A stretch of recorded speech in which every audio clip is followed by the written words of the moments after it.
Hello, my dear students. Welcome back to your science class. Hope you all are perfectly fine. Today we will study chapter number 4, that is soil. Soil, as you all know, is one of the basic life support system on planet Earth.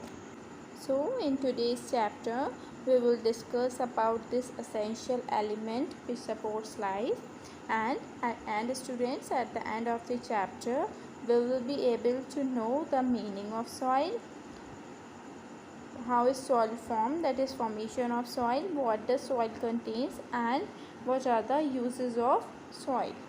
So stay connected and be concentrated. Let's begin with the meaning of soil. What is soil? Soil is the topmost layer of Earth's crust and is a mixture of the biotic and abiotic components of the earth.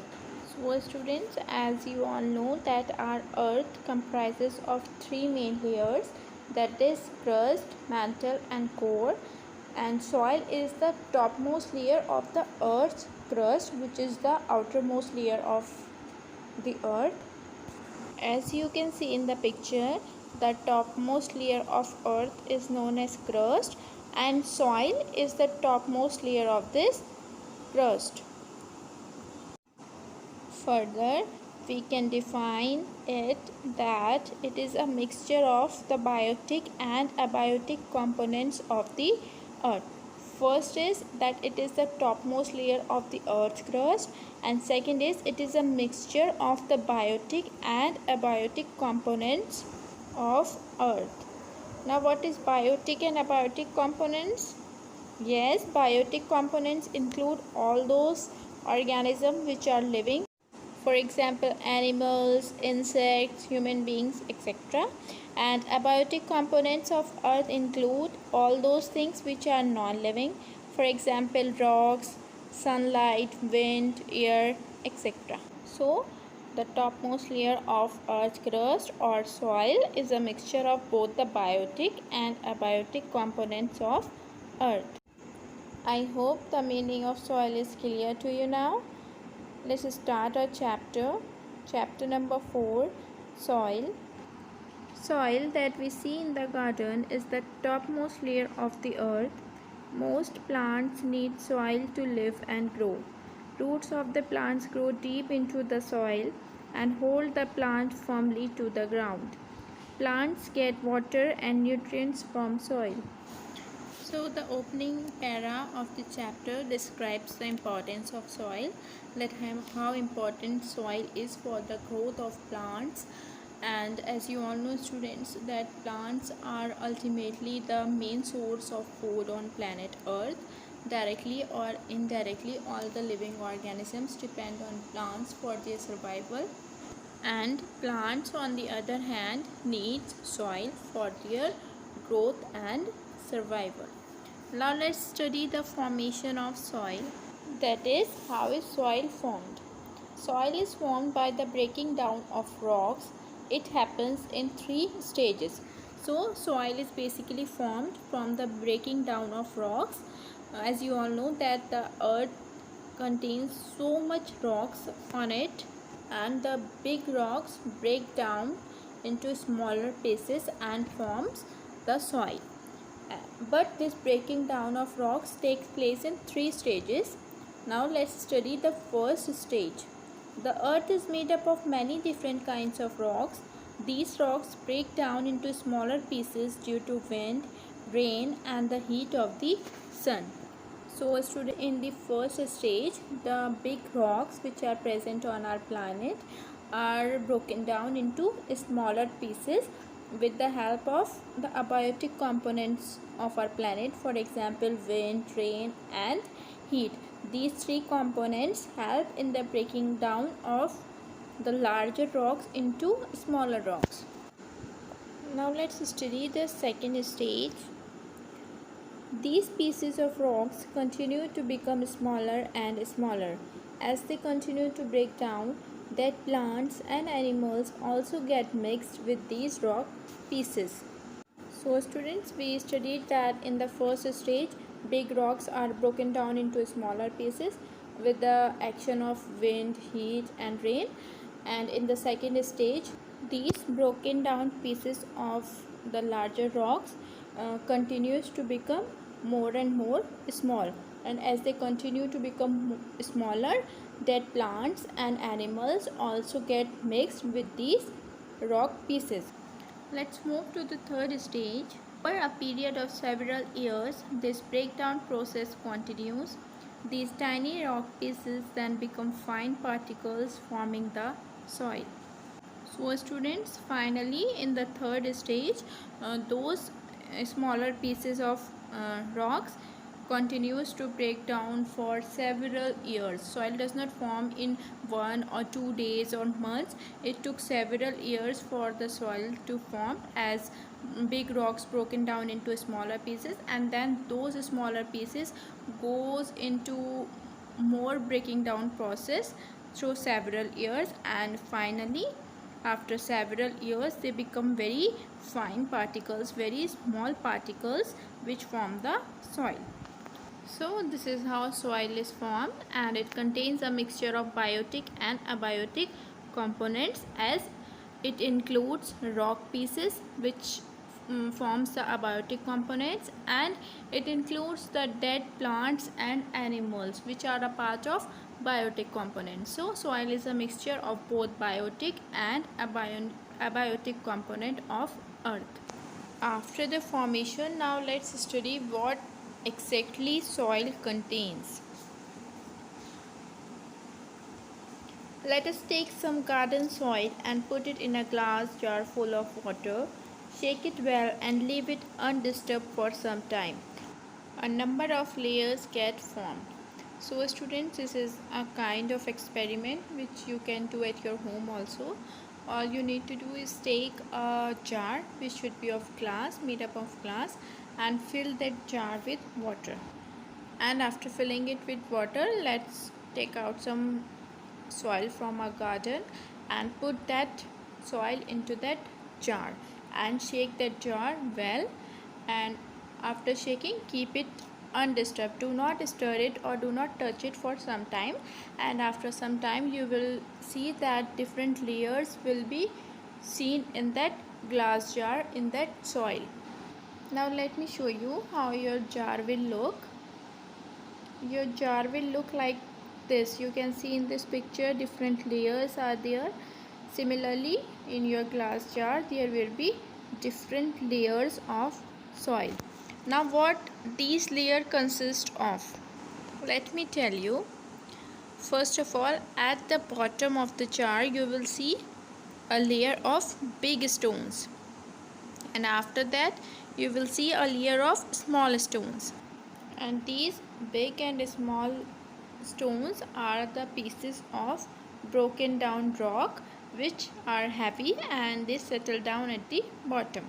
And at the above of small stones layer you will see a layer of sand. Sand are the very tiny particles of these rocks. First of all you will see big stones and small stones, and then very tiny particles of broken down rocks which we call sand. At the top of the sand you will see mud, which are also the fine particles of the rock that remain floating in water. After mud comes clay, which is also a layer of very tiny particles, and after clay comes water. You will see water also in the soil, and at the top of the glass jar you will see a layer of humus. What is humus? Humus is the remains of dead plants and animal.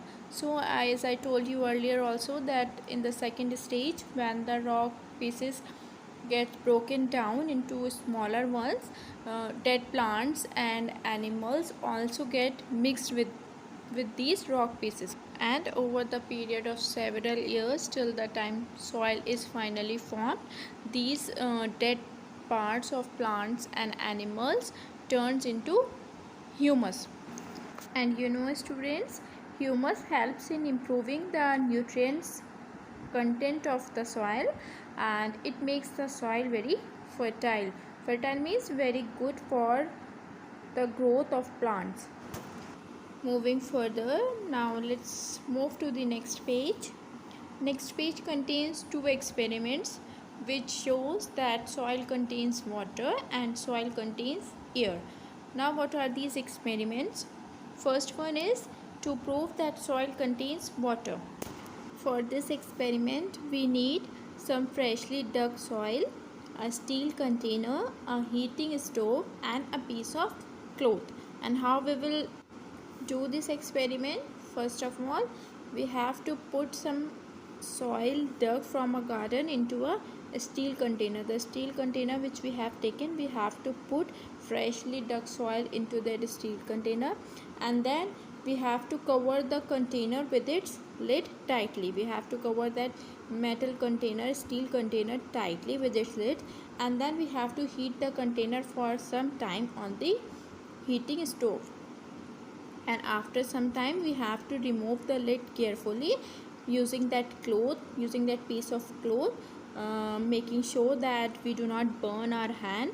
And when we'll open that steel container, we will see that a bit of steam will be coming out from that container, which means that what makes steam? Yes, water makes steam, which means that soil contains water, which on heating up turns out into steam.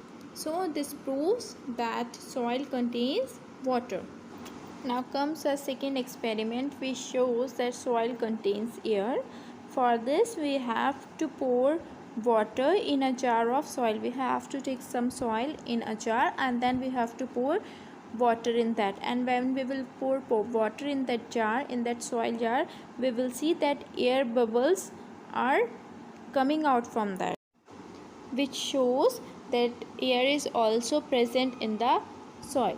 So these are the two experiments, students, which you can try at your home also, but be sure that you do in the guidance of any elder. Do not try on your own.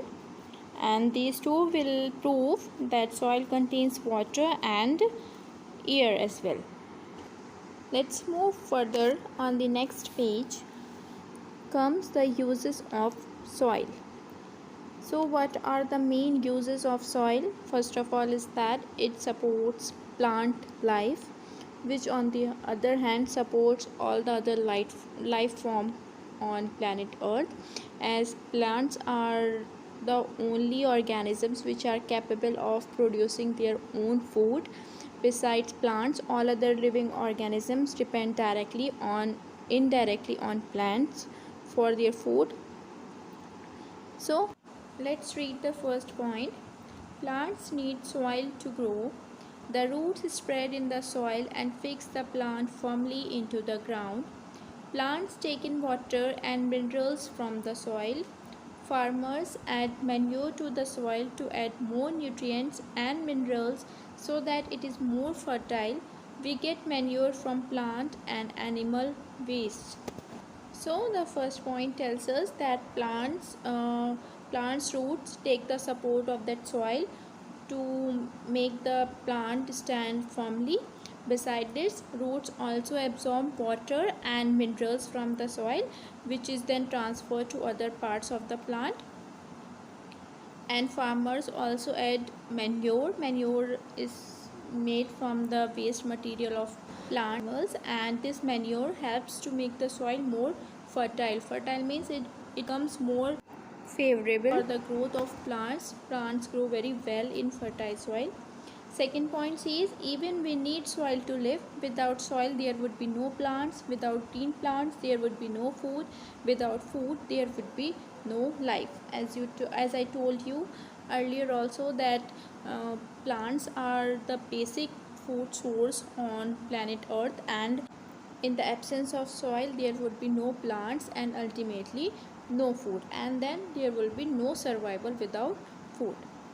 Next come the third point. Many small animals such as earthworms, ants, snails and termites make homes and live in soil. The third point says that soil is also the shelter for many insects. For example, earthworms, ants, snails, termites, etc. So basically soil plays a very important role in the survival of living organism on planet Earth. It helps support plant life and ultimately all other life forms. So we can say that soil is an essential life support system of our planet. This was all in this chapter, students. Hope you must have understood well. We'll meet you on the next turn. Till then, take care, be safe, be happy, and keep learning.